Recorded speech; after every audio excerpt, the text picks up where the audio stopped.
Hello, hi guys! Magandang hapon sa inyong lahat. This is Jen Rodriguez Mamesagri Channel, a faith healer, also mata reader. So ngayong hapon na to, tingnan natin ang nagsabihin sa iyo ng ating mga gabay. So this is a monthly gabay for the month of May 2024 for the sign of Leo. So Leo, welcome sa my channel. Ano kayang messages, advices ng spirit guides ang ating masasaga for today's video? Kanino naman kayang energy o kaganapan sa buhay ng mga Leo signs ang ating mahagilap? So guys, this reading is just general reading lamang, hindi lahat makaka-resonate. Kunin lamang po makaka-relate sa inyo and comment down below kung kaninong energy ang ating nasagap. And of course, don't forget to like and subscribe my channel and hit the notification bell for more videos update. And of course, maraming salamat po sa mga walang sawang pagsuporta sa aking channel. Lalong-lalo na ang hindi nag-i-skip ng ads na way pagpalain kayo ng Diyos at Megapal, siksik-liglig nag-uumapaw na biyayang manambalik sa inyo. So let's see what is the messages, advices sa iyo ng ating angel spirit. So let's see and watch this. Anong kaganapan sa buhay ng mga Leo signs ang ating hahagilapin at tutuklasin? Angel spirit. So there's the Queen of Wands, no? May mga bagay na kailangan mong lakasan ng loob, no? Hindi pwedeng kumbaga maging mahiyain ka dito. Na kailangan lakasan mo ang loob, maging matapang, maging makapalang mukha for a short. So there's the Queen of Wands for confidence. Additional messages, there's the Knight of Swords, no? There's a success driven. At the same time, parang unti-unti ng para mabibilis na ang kaganapan sa buhay mo dito, no? Additional messages. And of course, there's the Six of Swords, the transition, no? Ang pagbabago ay magaganap na, ang unti-unting pagtuklas ay malalaman mo na. And of course, there's the Page of Swords with get more information. Marami ka pang matutuklasan at marami ka matututunan. Curiosity, or may marami kang kailangan alamin. And of course, there's the Seven of Pentacles for the harvest time. So, may mga bagay na kung ano yung pinagpaguran mo or yung pinaghirapan mo, ay maaani mo. So, ibig sabihin dito, kailangan tuloy-tuloy lang, no? Kumaga lahat ng mga bagay na kung ano man yung ininvest mo, kung ano man yung pinaglaan mo na panahon at oras mo, na makukuha mo what you deserve. And the Sun card is here for a fear positive outcome. So, talagang papabor sa yung sitwasyon, magdadala sa'yo ng success. No, parang magbibigyan ka ng kaliwanagan at maayos na kasalukuyan ngayon, no? The Queen of Wands represent the Seven of Cups. No, malalaman mo na kung ano yung magpapagulo sa sistema mo. No, mauunawaan mo na kung ano yung nagbibigay takot sa'yo. No, bakit ka natatakot? Bakit ka nangangamba? No, malalaman mo na. At there's a lot of opportunity coming in for you. The Knight of Swords, there's the Word card. There's a travel. No, kumaga ito, parang hahabulin ka ng eksena. No, or para makikipaghabulan ka sa kaganapan sa buhay mo. Parang unti-unti mong matutupan yung mga pangarap mo. And because there's a Six of Swords for the Knight of Cups. So there's an offer. No, because may taong, there's a back and forth situation, ha? Kumbaga may taong pupunta sa'yo, tapos parang magdadalawang isip, ganon. That because of there's an apology, or something proposal, or something promotions, or either, kumbaga there's some offer. No? There's an offer, there's an email, messages. Kung parang nagdadalawang isip, no? May nagdadalawang isip dito. So there's a Page of Swords with the Four of Wands. So there's a celebration. No? Kumbaga kailangan mong malaman, no? Kung ano yung kailangan mong ingatan. There's something na celebration nga. May magaganap na celebration, homecoming events, no? And because let's see what is the Four of Wands. Pero sinasabi sa akin dito, there's a twin flame energy. Soulmate connection. The Seven of Pentacles represent the King of Swords. Stop the pattern. No, parang sinasabi sa akin dito guys na parang iwasan mong mangutang. No, iwasan mo yung parang hindi pa dumarating, no, ipapangutang mo na. No, parang may inaasahan ka, pero ipapangutang mo na kagad. O iwasan mo yung ganon. No? And because there's an information with the Ten of Swords. Ten of Pentacles represent the long-term success and long-term investment. Parang, alam mo guys parang nasa-sense ko dito maliliwanagan ka, matatauhan ka. Kumbaga, parang iniisip mo na kagad yung possibilities, the bigger picture of yourself. Kung paano mo i-secure finances, love life, and career mo. Ang galing. Na parang, dito pa lang sa stage na parang pagtuklas, pagdadalawang isip, no? At pagklaro, no? Parang there's a conclusion and of course there's an hypothesis na parang unti-unti mong parang kini-clear out lahat ng mga kaganapan sa buhay mo. Na parang there's a scientific, no? Kumbaga naghahanap ka ng scientific explanations. Pero eventually, malalaman mo at matutuklasan. So, let's see what is the Queen of Wands and of course the Seven of Cups. And because there's an Emperor. So, be mature enough in being grounded. So, kailangan, kumbaga pag nag-decision ka, ganun na kagad. Alam mo na kagad kung ano yung mga bagay na pupuntuhin mo. No, kung ano yung mga bagay na para saan ba yun. No, kung alam mo dapat sa sarili mo kung ano yung benefits na makukuha mo at the end of the time. No? Kumbaga, matutuklasan mo yung mga nagpapagulo sa sistema mo. No? Kung ano yung nagsisilbing parang anay or parang lason sa eksena, no? Kumbaga, magiging mature ka na eh. Alam mo kung ano yung magsisilbing alas mo. And because there is the Five of Cups by regret, no? Kumbaga, sinasabi sa'yo dito, huwag kang padalos-dalos sa mga decision or sa gagawin mo actions. Dahil magiging mabilis ang kaganapan na to, baka magkaroon ng something regret or failure, no? Mag-ingat ka, lalo-lalo na sa pag-iibang bansa. No, kung mag-iibang bansa ka, kailangan complete papers, kailangan complete documents. At tuklasin mo kung ano yung mga possibilities and adjustment. No? Hindi pwedeng aura-urada ka. Kailangan mong mag-isip, kailangan maging matalino ka, lalo-lalo na sa pagduwas sa ibang bansa. Hindi yan parang kanin na nasusubo, pag napasok ka, balik ka ulit sa eksena. Hindi. Kapag nakaalis ka, hindi ka kagad makakabalik sa sitwasyon mo or dito sa Pilipinas or anything else kung saan ka man pumunta. No? Lalo-lalo na kung may trabaho or para sa trabaho yan. Kasi there's something, kumbaga, contract na magkakaroon, kumbaga iwasan nyo siguro or ingatan nyo yung magpipirma kayo ng kontrata na kailangan alam nyo ibig sabihin nun. Baka mapunta kayo sa alangan ng sitwasyon. And because there's the Six of Swords and because the Nine of Cups. There's the King of Wands by control. This is stability. No, kumbaga kailangan kontrolado mo yung sitwasyon, kontrolado mo yung utak mo, hindi pwede yung back and forth. Parang nagdadalawang isip ka. Pag gano'n nagdadalawang isip ka, you're not sure. No, ibig sabihin hindi buo yung loob mo. No, you need to clear out. So let's see what is the Page of Swords and because the Four of Wands. So there's the Four of Pentacles with the protect our power, protect energy. No, this is the Four of Wands. Four of Pentacles na represent the saving money. Na kailangan, kumbaga may extra ka. No, at the same time, kailangan alamin mo kung ano yung, kumbaga, benefits mo or something, alam mo yun sa sarili mo na parang madadagdaga ba yung salary mo or something na, kumbaga, may something na parang differences, no? Mayroong, kumbaga, may iba dun sa eksena mo. Parang ganon, kailangan magkaroon ka ng protection na kailangan i-secure mo na ganito talaga yung sasahurin ko, ganito talaga yung kikitain ko. Kasi mamaya, 'di ba, mabudol ka, mamaya pumirma ka tapos yung pala bayad na pala yung contract mo dun sa tao na yun, dun sa agency na yun, or dun sa tao na yun, 'di ba? Mamaya gano'n na maging ganap dito, mag-ingat. So let's see what is the Seven of Pentacles and the King of Swords.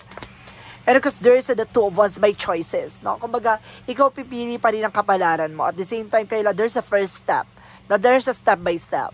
Kailangan maging wise, maging matalino ka dito. Kasi at the end of the time, lahat ng mga gagawin mong action ay ikaw din ang magsasuffer. So let's see what is the Sun card and the Ten of Pentacles. There's a Page of Wands by good news. Ito ang pinakaklaro at magandang balita para sa'yo na magiging maganda ang buhay mo. No? Magiging maganda ang bukas mo. Magiging maganda ang eksena mo. Basta kailangan mong maging mahinahon at kailangan mong gamayan lahat ng mga mangyayari sa kasalukuyan mo. Lagi mong titingnan yung possibilities. Okay? So let's see what is additional messages for the outcome. There's a magician. This is the power by God. Now this is the God's will. At the same time, this is the magician for manifestation. And of course, there is an information with the Ten of Cups with the happiness. At the end of the time, magiging masaya ka. Lahat ng mga bagay na gusto mo makukuha mo. No? So let's see additional messages about sa career. So there's the King of Pentacles being security. Maging secure ka na kung ano yung papasukin mong landasin. Or career. Diba? And because there is the Knight of Pentacles being secure and of course practical. Diba? At the same time, there's the Wheel of Fortune. So there's a good luck. Talagang may swerte. May swerteng iikot ang kapalaran sa'yo dito sa career mo. No? May mga bagay lang na kailangan mong pag-ingatan kasi hindi mo alam kung paano laro ang kapalaran. So, let's see what is additional messages about sa love life. So, there's an Eight of Wands, so fast communication and fast movement. So, maaaring there's some messages and email ka matatanggap. No? And there's a Two of Cups with a partnership. No? Maraming harutan. Maraming love offer. At the same time, maraming mga ganap dito. So, maraming kilig. So, ibig sabihin dito, maraming magme-message siya, maraming kumbaga, kailangan litisin or alamin mo kung sino ang totoo at sino ang hindi. And there's an 8 of Pentacles. Mag-focus ka sa trabaho, negosyo, hanap buhay mo. Now, the more na nagpo-focus ka sa career mo, the more nag-grow ka, mag-grow din ang love life mo. No? So, let's see additional messages about sa health. Sa health mo, there's a 7 of Swords. There's a something sneakiness. No? Cheating, lying.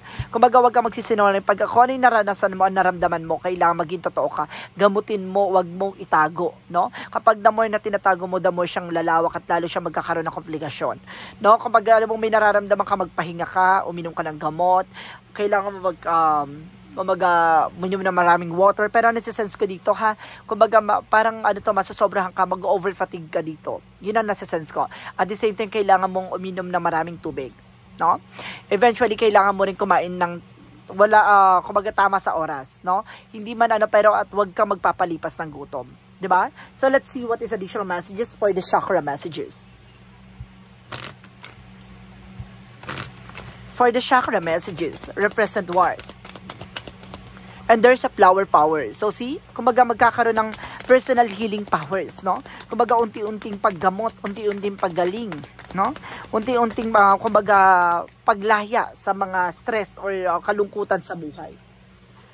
Basta there's an emotional, no? Maaring unti-unti ng magkakaroon ka ng happiness. So for synchronicities, let's see.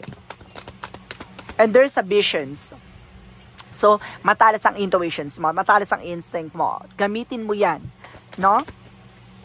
Parang may mga bagay na nakikita ka ng posibilidad mangyari, kaya mag-ingat ka. And there's communications, no? Communicate ka na maayos. Yun yung sinasabi ko, di ba? Tuklasin mo lahat. Hindi pwedeng ura-urada kapag sinabing, ganito for example, sinasabi nitong agency or something, itong no? Parang company na, papaalisin ka nila, gato ganyan, gato sasahurin mo, gato ganyan. Pero hindi mo alam yung pipirma mong kontrata kung para saan yun. Kailangan uunawain mo, no? Uunawain mo, alamin mo kung ano ibig sabihin ng kontrata. Hindi pwede ura-urada ka, ha? Kaya kailangan mo makipag-communicate na maayos. And because there's a power for parrot, no? Kumbaga, maraming dadat dyan, maraming dadak, maraming story, no? Mag-ingat ka. Hindi ka dapat nagbibigay ng something, kumbaga, lahat ng information, hindi ka dapat nagsasabi sa kanila. Lalo na yung mga private na And there's a spring, no? May spring daw dito, there's some pagyabong, no? Maaring lalakas at lalago na ang iyong finances. So, let's see what is the chakra messages. Ayan na itong angel's number. For the chakra messages, for the chakra, so there's faith, no? Kumbaga susubukan ng pananampalataya at tiwala mo. And there's a creation. So, ikaw yung gagawa ng bagay na ikabubuti at kasasama mo. You are being destroyer or you're being creator. And there's something Archangel Michael messages. Archangel Michael messages for you. And it's time to leave the unhealthy situation. No? Kailangan mong pakawalan yung mga sitwasyon na parang more drama, toxic na sitwasyon or toxic na lugar, toxic na mga tao, toxic na pamilya, layuan mo. And of course, shield yourself. Proteksyonan mo kasi madadamay ka. No, mahahawa ka sa kanigahan nila. Lalo-lalo yung mga kaibigan mo, toxic Archangel Raphael messages. And as your body for massage. So, kailangan mo na massage dito.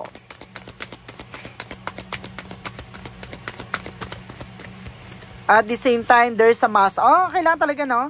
Ask for help for massage and there's a massage ulit. So, kailangan mo talaga ng massage. So, let's see what is additional messages. And there is a doubt. At see, I told you, nagkakaroon talaga ng back and forth decisions. Now, that because of pag-aalinlangan, pag-aalanganin. Pag naalanganin ka, nag-aalinlangan ka, wag mo ituloy, wag mo ilaban. And there is a failure. Kundi, magkakamali ka, mabibigo ka. So, let's see what is the Moonology. And don't let pride get in your way. No? Alisin mo yung ego, drama. And there's the energy is gaining momentum. So, itong mga bagay na mangyayari sa buhay mo, hindi mo kakalimutan. Magiging isang memorable to for you. So, let's see what is the additional messages for Angel Spirit. And there is a book, no? Ikaw yung magsusulat ng sarili mong pahina. Ikaw yung magpapaganda ng kwento mo. Ikaw yung magpapaganda ng buhay mo. And there's a body works. So, there's a massage talaga, ha? Something physical therapy about sa massage. So, let's see what is additional messages. Kailangan mo na massage dito, guys, ha? And there's a school by lessons na marami kang dapat matutunan at marami kang dapat pang malaman. And there's a fire for purification, paglilinis. Linisin mo yung mga nasahanay mo. Maraming dumi or maraming ano dyan, maraming mga toxic. And there's an awakening mo. Ibig sabihin, mamumulat ka sa mga bagay na kinagisnan mo. Na parang maliliwanagan ka, matatauhan ka. At the same time, there's a dolphin. Enjoy your life from the fullest. No? Kailangan mahalin mo kung ano man ang sitwasyon mo. No? Kasi may mga bagay na magiging kwento na lang yan. Additional messages. And of course, the courageous peony. So, there's something na let yourself be seen. Hayaan mo ang sarili mo makatuklas or makakita. No? Or, kumbaga, hayaan mong matuklasan lahat ng mga bagay. Or matunghayan. Diba? So, let's see what is the energy. Fifth chakra, Archangel Gabriel, by your intuition. I told you, mataas ang visions mo. And there's a healer of the ages. No, kumbaga, pagagalingin ng ating Panginoon lahat ng mga uri ng karamdaman, mga karanasan na nangyari sa nakakaraan mo. No? Let's see what is the romance angels. Codependency. Something addictions are affecting your romantic life. No? Ibig sabihin dito na parang, ibig sabihin baka addict yung person mo sa alak, addict yung person mo sa sigarilyo, iwasan. Kasi nakaka-apekto sa inyong relasyon. No, or either sa mga laro, no? Baka naapektuhan ng inyong relasyon. Wala na kayong time sa isa't isa. So, let's see what is the angel's answer. Angel's answer represent no. Marunong ka dapat humindi. At may mga bagay na hindi ka dapat ginagawa.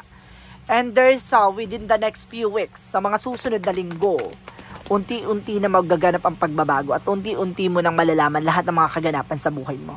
And helpful people, na maraming taong tutulong sa'yo or maraming taong matutulungan ka. So let's see what is a Jesus loving quote.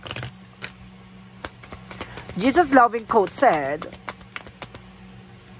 "Come to me, all you that labor and heavy laden, and I will give you the rest." So see, may mga bagay dito na kailangan mong bitawan. Yung bigat na nararamdaman mo, bigat ng karanasan mo, bigat ng nakaraan mo, lahat ng mga bagay na parang nagsisilbing blockages, bitawan mo. Hindi ka aangat at hindi ka makakabangon at hindi ka makakaalis sa sitwasyon mo kung may bigat ka sa puso mo. So let's see what is the angel's number. Angel's number represent 1818 for willpower, no? Ikaw yung makakagawa ng paraan para mabago ang buhay mo. There's an achievement, success, striving forward, prosperity, and go betters, and courage and luck, no? Maraming papasok na kaganapan sa buhay mo. At sinasabi dito, there's a wow, significant event you are on the cards for you. You will progress in your endeavors and gain new experiences. The right people and resources will put you on your path, and excellence proposal or change is coming up. You're destined for a greatness. So talagang may mangyayari sa kapalaran mo na hindi mo akalaing mararating mo. So ibig sabihin dito, magtiwala at kailangan mong obserbahan at kailangan mo i-clear out lahat ng mga kaganapan. No, hindi pwedeng adya ng adya. Kailangan alamin at tuklasin at magkaroon ka ng linaw na kaalaman at linaw na kaisipan. Nang sa ganun, hindi ka mabubudol at maluloko ng nino man. So let's see, what is the messages of life? Appreciation. So, let's see. I am the grateful of school of life for the abundance in my life as I direct my thoughts towards all that is wonderful in my world. My troubles, my worries lighten. With a full heart, I appreciate all that I have today.